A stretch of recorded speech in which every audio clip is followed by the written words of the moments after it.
On va terminer l'étude de la phrase complexe avec les propositions subordonnées conjonctives et les trois types de propositions subordonnées conjonctives qui existent, c'est-à-dire les complétives, les interrogatives indirectes et les circonstancielles.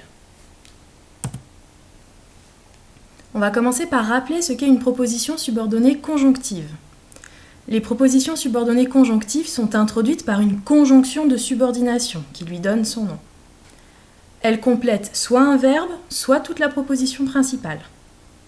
Il ne faut pas la confondre avec la proposition subordonnée relative, qui elle commence par un pronom relatif, car elle complète un nom ou groupe nominal appelé antécédent. Exemple, j'aimerais que tu me prêtes ce livre. Que tu me prêtes ce livre est une subordonnée conjonctive puisqu'elle complète le verbe j'aimerais. Donc sa nature c'est conjonctive et sa fonction COD. Dans le livre que tu m'as prêté est fabuleux, que tu m'as prêté est une proposition subordonnée relative puisqu'elle complète le nom, l'antécédent, livre. Donc comme on l'a vu, il existe trois sortes de propositions subordonnées conjonctives. Les complétives, les interrogatives indirectes et les circonstancielles. On va commencer par les propositions subordonnées complétives. Elles complètent un verbe. Elles peuvent donc avoir toutes les fonctions grammaticales essentielles autour du verbe. Sujet, COD, COI ou attribut. Ce qui fait qu'on ne peut pas supprimer la complétive et ce qui fait aussi que la principale, elle ne peut pas exister toute seule, elle a besoin de sa complétive. Il faut se méfier. Selon les verbes qu'elle complète, on a parfois besoin d'employer le subjonctif. Par exemple, après les verbes de volonté, les verbes de doute, les verbes de crainte. Exemple, j'aimerais qu'il vienne. Qu'il vienne, proposition subordonnée complétive, on a employé le subjonctif puisqu'on a le verbe aimer exprimant la volonté. C'est donc une complétive qui a pour fonction COD de j'aimerais. Dans qu'il vienne me ferait plaisir, cette fois-ci la complétive est sujet du verbe faire plaisir. Et enfin, dans je ne m'attends plus à ce qu'il vienne est le COI du verbe attendre. Passons ensuite aux propositions subordonnées interrogatives indirectes. Elles complètent un verbe de parole, un verbe d'interrogation, et donc elles sont le plus souvent COD de ce verbe d'interrogation. Elles sont introduites par n'importe quel mot interrogatif. Alors attention, comme c'est une interrogation indirecte, on ne fait pas l'inversion du sujet et on ne met pas de point d'interrogation. Par exemple, si on écrit « Je me demande comment a-t-il fait ça », on a fait une erreur.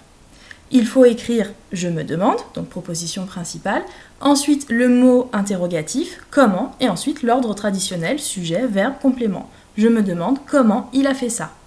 Et comment il a fait ça est donc une proposition subordonnée interrogative indirecte et elle a pour fonction COD du verbe se demander. Les propositions subordonnées circonstancielles complètent toute la principale. Elles vont avoir toutes les fonctions possibles du complément circonstanciel, sauf le lieu, qui sera pris en charge par une proposition subordonnée relative. Exemple, c'est l'endroit où elle a grandi est une relative puisque ça complète l'antécédent endroit. De même, le complément circonstanciel de manière sera pris en charge par une proposition subordonnée participiale au participe présent. Ça nous fait donc 8 fonctions possibles, 8 compléments circonstanciels. Temps, cause, conséquence, but, comparaison, condition, qu'on appelle aussi hypothèse, opposition et concession. Les subordonnées circonstancielles ne sont pas obligatoirement après la principale, elles peuvent être en début de phrase. Alors, premier type de proposition subordonnée circonstancielle, le temps. Le temps peut exprimer soit l'antériorité, soit la postériorité, soit la simultanéité. Dans le cas de l'antériorité, l'action de la subordonnée arrive après celle de la principale. C'est pour ça qu'on dit antériorité de la principale.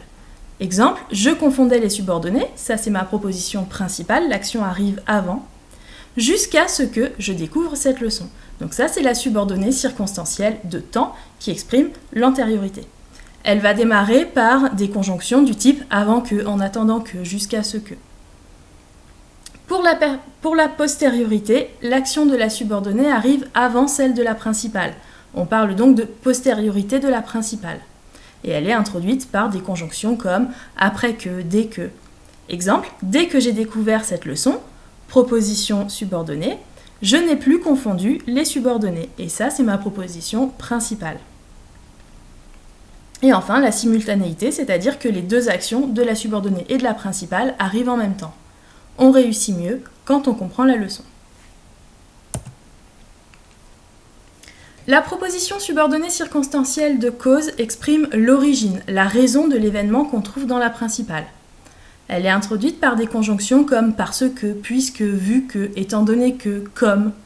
Exemple, j'ai obtenu une bonne note parce que j'ai beaucoup révisé.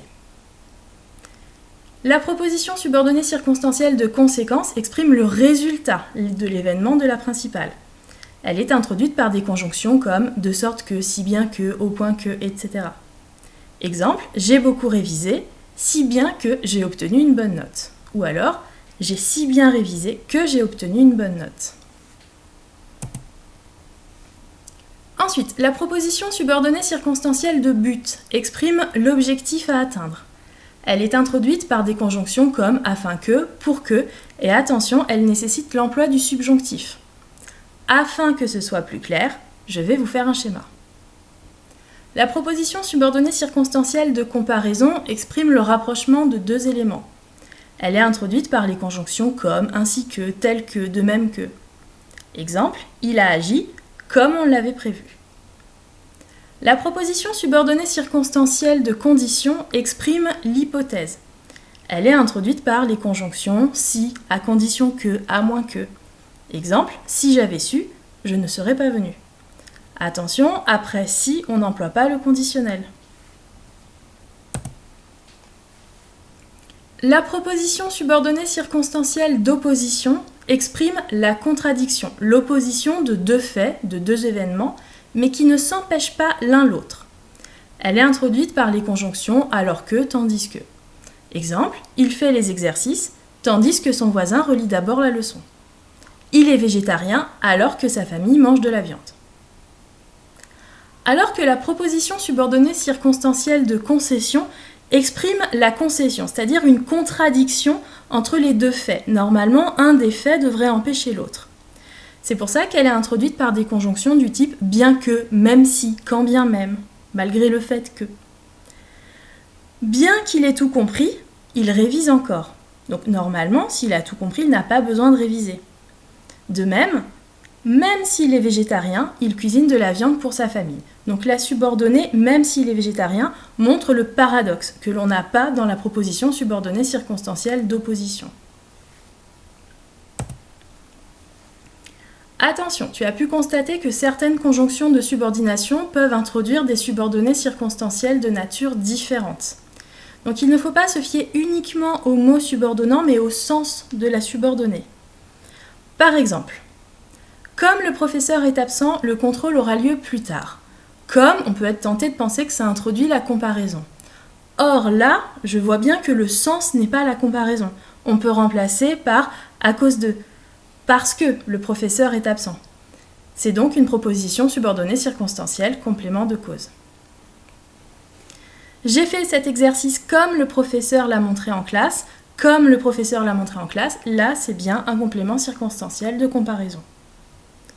Il faut aussi se méfier de ne pas confondre la proposition subordonnée circonstancielle de condition et la subordonnée interrogative indirecte. Exemple, j'ignore si les cours reprendront ou nous finirons cette activité en classe si les cours reprennent. On voit que dans une des deux phrases, le si exprime bien la condition, l'hypothèse. Si les cours reprennent, alors nous finirons cette activité en classe. Donc dans le deuxième exemple, c'était bien un complément circonstanciel de condition.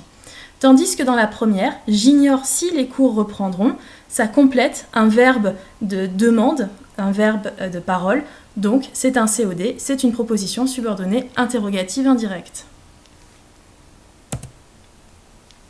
Cette leçon est terminée, tu peux poursuivre le cours sur les propositions avec des exercices, comme par exemple les exercices flash qui sont un petit peu plus simples avant de se lancer avec les exercices d'application. Merci de ton attention et bon courage!